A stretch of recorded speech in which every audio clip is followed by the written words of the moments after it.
नमस्कार, नवीन योग में आपका स्वागत है। आज हम जनवरी 2017 में हुए यूजीसी नेट जो पेपर हुआ था उस पर चर्चा करने जा रहे हैं। पहले ये पेपर ऑफलाइन हुआ करता था और 2 पार्ट्स में हुआ करता था। आज हम उसके प्रथम पार्ट की चर्चा करने जा रहे हैं। पहला प्रश्न पूछा गया था कि योग शब्द की व्युत्पत्ति किस संस्कृत धातु से हुई है? ए युग, बी युगे, सी युज, डी युजे। तो योग शब्द की व्युत्पत्ति संस्कृत के युज धातु से हुई है, तो उत्तर होगा सी युज धातु। दूसरा प्रश्न है स्वामी कुवलयानंद के योग गुरु कौन थे? ए पट्टाभी जॉयस, टी कृष्णमाचार्य, सी माधवदास, डी योगेंद्र। तो कुवलयानंद के जो योग गुरु थे परमहंस माधवदास जी थे, तो उत्तर है सी। तीसरा प्रश्न ईशावास्य उपनिषद के अनुसार कौन सा अभ्यास अमृतत्व की प्राप्ति करता है? ए वैराग्य, बी विवेक, सी विद्या, डी विषय। ईशावास्य उपनिषद के अनुसार विद्या अभ्यास अमृतत्व की प्राप्ति कराता है, सी आंसर हुआ इसका। चौथा कठोपनिषद के अनुसार योग की परिभाषा क्या है? ए मन पर नियंत्रण, बी इंद्रिय मन और बुद्धि पर नियंत्रण, सी इंद्रियों और बुद्धि पर नियंत्रण, डी शरीर और मन पर नियंत्रण। इसका भी आंसर हुआ बी इंद्रियों मन और बुद्धि पर नियंत्रण। पांचवा प्रश्न है शांडिल्य विद्या का किस उपनिषद में वर्णन किया गया है? ए कठोपनिषद, बी बृहदारण्यक उपनिषद, सी ऐत्रेय उपनिषद, डी छांदोग्य उपनिषद। इसका आंसर है डी शांडिल्य विद्या का छांदोग्य उपनिषद में वर्णन दिया गया है। अगला प्रश्न है पतंजलि के अनुसार दुख की निवृत्ति का क्या उपाय है? ए समाधि, बी ध्यान, सी क्रियायोग, डी विवेक ख्याति। तो उत्तर है डी पतंजलि के अनुसार दुख की निवृत्ति का उपाय है विवेक ख्याति की प्राप्ति। सातवां प्रश्न है सिद्ध सिद्धांत पद्धति में कितने आसनों का वर्णन है? ए 4, बी 3, सी 8, डी 15। सिद्ध सिद्धांत पद्धति में 3 आसनों का वर्णन किया गया है। अगला प्रश्न है हठ रत्नावली के अनुसार महायोग के कितने प्रकार हैं? 6, बी 4, सी 8, डी 3। तो आंसर है 4 महायोग हैं।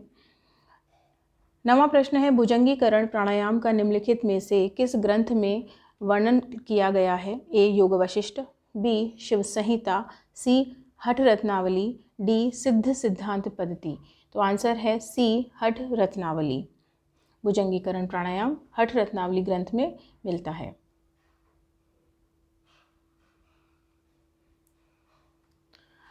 अगला प्रश्न है निम्नलिखित में से सिद्ध सिद्धांत पद्धति में किन चक्रों का उल्लेख है? पहला सूर्य चक्र, दूसरा तालु चक्र, तीसरा आकाश चक्र और चौथा है सहस्त्रार चक्र। सही उत्तर के लिए निम्नलिखित कूटों का उपयोग करना है। कोई भी 2 चक्र इसमें से सही हैं, तो इसका जो आंसर होगा वो होगा बी दूसरा और तीसरा चक्र। दूसरे नंबर पे है तालु चक्र और तीसरे पे आकाश चक्र। अगला प्रश्न है कि मानव शरीर में सबसे बड़ी ग्रंथि कौन सी है? ए अग्नाशय, बी यकृत, सी कर्णमूल ग्रंथि, डी अधिवृक्क ग्रंथि। तो उसका भी आंसर है जो लिवर होता है, जो यकृत है, वो सबसे बड़ी ग्लैंड मानी जाती है मानव शरीर में। अगला प्रश्न है पर्नीशियस एनीमिया निम्नलिखित में से किस विटामिन की कमी से होता है? A niacin, B cyanocobalamin, C riboflavin और डी है थायमीन।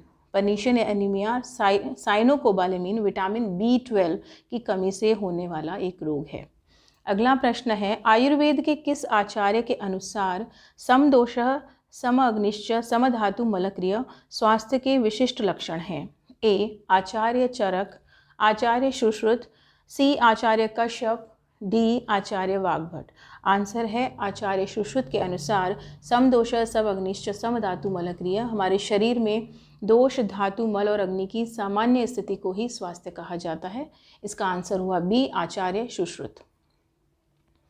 अगला प्रश्न है क्रेशमस द्वारा व्यक्तित्व का कौन सा प्रकार वर्णित किया गया है? ए मेसोमॉर्फी, बी एक्टोमॉर्फी, सी पिकनिक और डी है एंडोमॉर्फी। तो क्रेशमस द्वारा व्यक्तित्व के वर्गीकरण में आते हैं पिकनिक, एथलेटिक, एस्थेनिक और डायसप्लेस्टिक।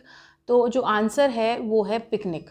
और जो दूसरे ऑप्शन है मेसोमॉर्फी, एक्टोमॉर्फी, एंडोमॉर्फी, तो वो शेल्डन ने दिए थे व्यक्तित्व के नामों को। अगला प्रश्न है कपालभाति अभ्यास का मुख्य चिकित्सकीय लाभ क्या है? तो ए है कफ संबंधी विकारों को दूर करना, बी पित्त संबंधी विकारों को दूर करना, सी वात संबंधी विकारों को दूर करना और डी है वात पित्त संबंधी विकारों को दूर करना। तो उत्तर है ए, कपालभाति अभ्यास का मुख्य चिकित्सकीय लाभ है कफ संबंधी विकारों को दूर करना। अगला प्रश्न है हठ प्रदीपिका के अनुसार कुंभक हेतु कौन सा समय बताया गया है?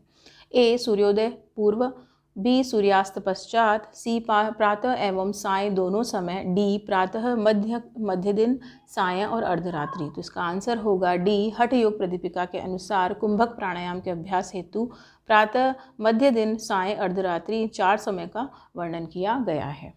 17वां है कि योग कक्षा आरंभ करने पर मतलब किससे प्रारंभ की जाती है योग कक्षा? तो ए है प्रार्थना, बी है सूर्य नमस्कार, सी है योग संबंधी सूक्ष्म व्यायाम, डी है योगासन। तो कक्षा का प्रारंभ प्रार्थना से होता है, तो आंसर है ए प्रार्थना। वेदांत के विख्यात आचार्य त्रय हैं, प्रथम दिया हुआ है शंकर, नारद, रामानुज और चौथा है माधवाचार्य। सही उत्तर के लिए निम्नलिखित कूटों का उपयोग करना है।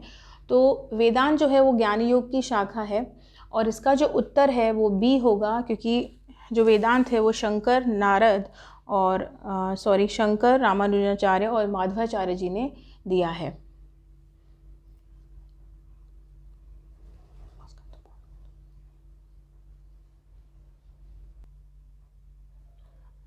अगला प्रश्न है योग वशिष्ठ के अनुसार मोक्ष की प्राप्ति के स्तंभ हैं। प्रथम संतोष, द्वितीय विचार, तृतीय वैराग्य और चौथा है विवेक। सही उत्तर के लिए निम्नलिखित कूटों का हमें उपयोग करना है।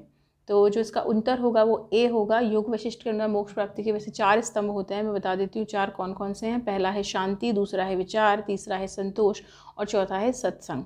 तो इसमें 2 ऑप्शन दिए गए हैं, विचार और संतोष, जो कि आंसर होगा ए इसका। 20वां है चित्त भूमि के अंतर्गत निम्नलिखित क्या शामिल है? तो मूढ़, दूसरा विकल्प, तीसरा विक्षिप्त और चौथा निरुद्ध दिया हुआ है। तो चित्त भूमि की 5 भूमियाँ आप सभी जानते हैं कि क्षिप्त, मूढ़, विक्षिप्त, एकाग्र और निरुद्ध। तो इसका जो आंसर है वो ए है, मूढ़, विक्षिप्त और निरुद्ध। अगला प्रश्न है 21, पातंजल योग सूत्र के अनुसार निम्नलिखित में से कौन से प्राणायाम के प्रकार हैं? प्रथम है स्तंभ वृत्ति प्राणायाम, द्वितीय है सहित प्राणायाम, तीसरा है बाह्य अभ्यंतर विषयाशेपी प्राणायाम और चौथा है केवली प्राणायाम। तो सही उत्तर के लिए निम्नलिखित कूटों का उपयोग करना है। तो महर्षि पतंजलि ने सी जो इसका आंसर होगा, जिसमें स्तंभ वृत्ति प्राणायाम और बाह्य अभ्यंतर विषयाशेपी प्राणायाम को लिया गया है। तो आंसर है इसका सी, पहला और तीसरा। अगला प्रश्न है पतंजलि के अनुसार क्रिया योग के अभ्यास के उद्देश्य हैं। तो प्रथम विवेक ख्याति, दूसरा है समाधि भाव, तीसरा है कैवल्य प्राप्ति और चौथा है क्लेश तनुकरण। तो कूट के अनुसार सही संयोजन इसका चुनाव करना है। तो सूत्र आप जानते हैं कि समाधि भावना अर्थ क्लेश तनुकरणार्थश्च। तो इसका आंसर होगा समाधि भाव और क्लेश तनुकरण।